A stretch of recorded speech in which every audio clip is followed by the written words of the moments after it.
Hello guys, and welcome back. Today I'll show you the top 4 websites to watch free anime. 1. Crunchyroll.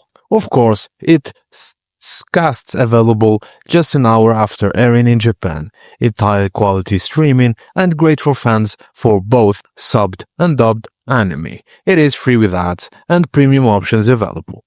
2. Funimation.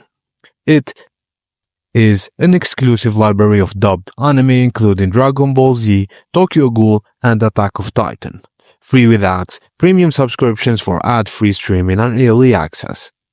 3. VRV.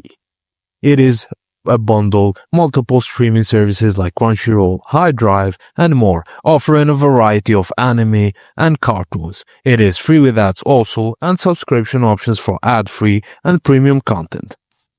And finally, Anime Planet. It offers a selection of legal anime content such as Bleach, Naruto, and One Piece. And that's it guys, as simple as that. Thank you for watching and please don't forget to like and subscribe for more.